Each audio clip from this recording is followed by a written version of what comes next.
If you've been watching my channel for a while now, you may know that I am a MCM fanatic, and what better way to pay homage to the architect geniuses that have created the most famous mid-century modern houses that are recognized all over the world. Hey guys, my name is New and welcome back to my channel, New Inside Art, and today we are going to talk about the most famous mid-century modern homes that everyone should know about. I have a list of about 7 houses that I have curated, and these are the best homes to look at if you are interested in mid-century modern, and even just looking at the principles and the basics of how it all started. So let's get into it because you guys are not going to regret it. So coming in at number 1, we have the Farnsworth House. This is by Ludwig and is situated in Plano, Illinois. This is a glass box floating above ground. It is minimalist perfection. The house is basically defined as less is more. Every line, every material choice, every selection of the design is supposed to feel intentional. It's open, it's modern, it's exposed, and somehow it still feels serene. If you're into Japandi or clean designs, this is the house for you because this is where the OG starts. This was built in 1954. Our architect king, Mr. Mies, was actually apparently a major simp for his wife at the time because he originally commissioned it for her. She was a female doctor and their working relationship turned into major drama. I'm serious. It ended up in court and everything like that. However, the house still stands. His idea of shading and privacy was through the many trees that were located in the private site. Mies explained this concept in an interview about the glass pavilion, stating,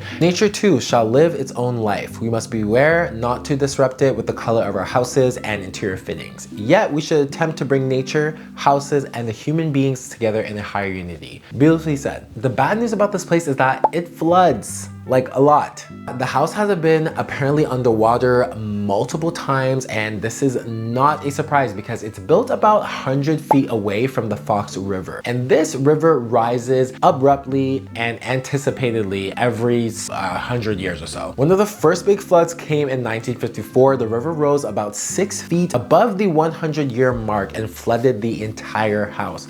However, Mies was not able to anticipate the increase in water runoff caused by development in the Chicago area, which led to even more and more floods. I'm talking about like 7 floods. 1954, 1996, 1997, 2008, you name it. However, the house still stands and you're able to go see it. It's a National Trust for Historic Preservation Sites, and you can book a tour and just go look at it. Maybe even swim in it. Never know. But all in all, this house is actually very beautiful and it works for a perfect 4-season house. So if you're looking at that glass box that you see in your evil villain movies, this is definitely the one. Coming in at number 2, one of my favorites is the Eames House by Charles and Ray's Eames. They were going at it with this one because this house, situated in Pacific Palisades, California, also called the case study number 8. This is one of my favorites because this is what happens when creativity meets functionality. Eameses actually lived here and designed it around their lifestyle. So this wasn't just like a showcase house just to show off and be super like architectural. This was actually a place where they're like, hey, let's actually live here and make it nice at the same time. Their use of prefab materials still influences modern tiny homes and ADUs today. My MCM fanatics, color is a thing. I think we often overlook it because we're always thinking about the warm tones, the walnut, the wood, all that. But cute colors is definitely a thing and it should stay in MCM. I don't care if you think it's cold, it's still part of the MCM wave. What I love about this house is the fact that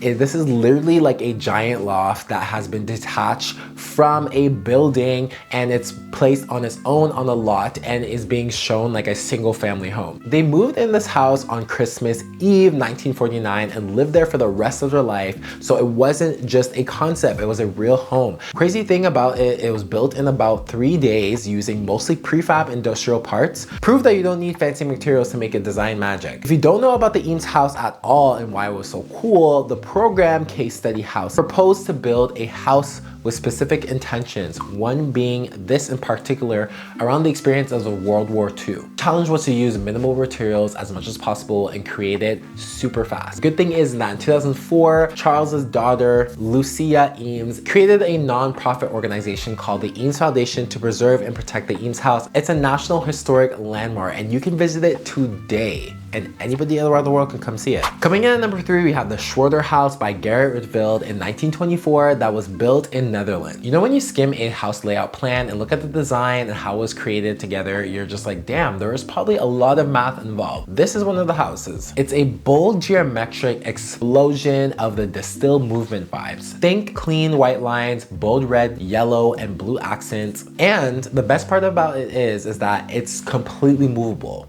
Seriously. It was built in the 1920s, but it still feels modern. It's proof that design can be artistic and functional at the same time. If you like structure and intentional color blocking, this one is going to blow your mind away. It had movable walls, like the upper floor, you can move the walls any way you wanted it. So let's say you wanted to do a family gathering, or you had a partner that you live with that pissed you off and you didn't want to see them for the rest of the day. You could actually lay out the house in a specific way to allow multiple people in to have your family gathering, or to block off your partner that pissed you off. Honestly, looks like a giant Rubik's Cube that can be constantly undone and redone in a matter of seconds. The Rietveld Schroder House was located on the edge of the city of Utrecht, close to the countryside, at the end of the 20th century row of houses. It was built against the wall of the adjacent brick house. The area beyond the house remained undeveloped because it contained 19th century Dutch defense lines, which were still in use at the time. This house looks like 100 years old, however, it looked futuristic. So that architect was getting onto something.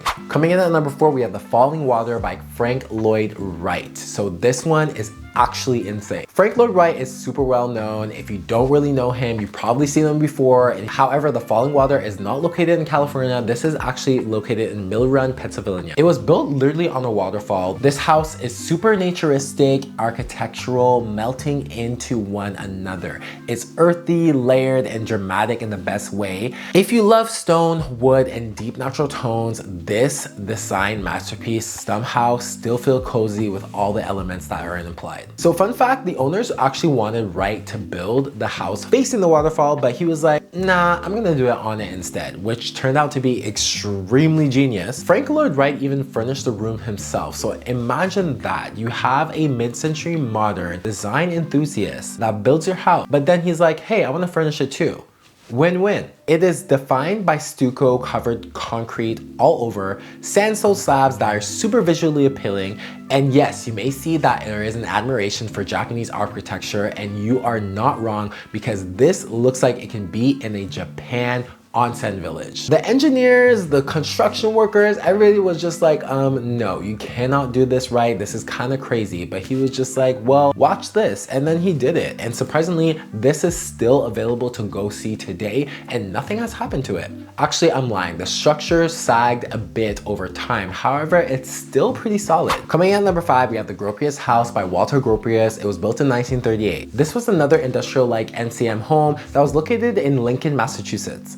Designed by the founder of the Bauhaus movement, this house mixes industrial materials like glass blocks and steels with New England charm. It's simple, symmetrical, and super livable. Think of it as a Bauhaus meets suburbia. It was practical, beautiful, and a total blueprint for modern minimalist homes. Now, if you don't know much about the Bauhaus movement, this was a revolutionary period in Germany. This art school impacted many forms of art, graphic design, architecture, interior design, and luckily Gropius had that influence on him to do this house in the US, not situated in Europe, which is surprising. He used local stone and wood from the area, but combined it with glass blocks and steel windows. So this is blending the European charm with your modern USA house. Similar to the exterior of the house, Gropius uses a minimalist color palette throughout the interior, consisting of black, white, and pale grays, and earth tones with only faint splashes of red throughout the house. To be honest, this kind of actually looks like a full house of IKEA vintage furniture, and that is wild to me because IKEA vintage furniture is it, man. If you really want to do mid-century modern and you'd want to start in the cheapest way possible, IKEA is the best way to start. And the fact that this architecture was designed forward focus off of an art school in Europe just makes sense how it can be an IKEA showroom in the end. So next up at number 6, we have the Glass House by Philip Johnson. This was built in 1949 in New Canaan, Connecticut. So guys, this is like the Farnsworth House, but there is actually zero privacy. Like, you cannot be naked in there if you were living in there, because everybody and the whole world would see you. This house is more about concept more than comfort. It's symmetrical, it's a gallery-like vibe, and this one's iconic because everybody can go look at it today. But seriously, would we actually live in there? So the entire house is made of glass, but the bathroom is in a separate solid brick cylinder in the middle of the space. So if you're in need to do a little doo-doo, at least somebody won't see you doing it. Philip Johnson lived there for 58 years and considered it a living sculpture. To be honest, y'all, I don't know about this one. The way it looks good in retrospect and it looks good to visit and everything, but to actually live in there, that's insane that he lived there for 58 years. He probably felt exposed the entire time, but did he really feel exposed, or did he feel connected? Because we close each other off a lot and we require a lot of privacy within our own home, but since it's in the middle of kind of like nature, I guess, he was connecting with all of that. Other than that, I feel like this house would be amazing in the winter, in the fall. I think you get to witness so much beautifulness that you don't really see on a 24-hour day basis. But damn, this is really a glass house that somebody lived in and that was just flashing his junk the entire time and didn't care. So coming in at our last one, we're keeping the best for last. This is the Miller House by Eero and Alexander that was built in 1957 and is located in Columbus, Indiana. So if you were looking at a mid-century modern house and you know nothing about mid-century modern, you just seen a few photos, you probably thought of the sunken living room. And this one is definitely memorable and favorable to them all because it does have the sinking living room, it has a pop of color, and it just tells your foundations of MCM, you know, flat ceiling, everything on one floor and super nice, and every detail is focused on the house and none of its surrounding. On top of that, the landscaping nails the indoor-outdoor living, which everybody is all about. I think we would love to have that indoor-outdoor living in our typical standard home. This house deserves to be a Pinterest board. So the fact that this house has one of the first ever sunken conversation pits just makes it the best to begin with. Alexander Gerard designed over 5,000 custom textile pieces for the home's decor and storage areas. Even the hidden drawers were art. Eero, his close friend of the Miller family, was tasked with creating a residence that would not only serve as a family home, but also as a venue for entertaining luminaires from around the world. The result came into a almost 7,000 square feet home and a testament to modernist architecture. Located in the heart of Columbus, the Miller House and garden, on top of that, the garden, I'm talking about the pathway to just lead to there, is nice on itself and now is declared as a National Historic Landmark in the 2000s. So you can go see this, you can jump in that conversation pit and you can have your conversation with your friends and you can say that you went to a mid-century modern house with a real conversation pit. None of that DIY stuff where people are trying to do. This is the real deal. All right, guys, so this comes to the end of our video. These are the 7 most famous mid-century modern houses that I've curated to talk about. This has been a wild ride, from the house plans to the architecture to the design plans, and you can see how much impact that mid-century modern has done throughout the years. And how we are still applying today is much more different than how they used to apply it before. Right now, we have so many other different influences that we're working with in order to make mid-century modern work for us. But back in the day, they really didn't have the materials that we had. I am going to manifest that one day I will visit these homes privately and do home tours for y'all, and we can just talk about it. If you really like this video, please like, comment, and subscribe. And also, if you are interested in mid-century modern design, I do have other videos that are dedicated to mid-century modern. I talk about the furniture and even the IKEA dupes that you can find.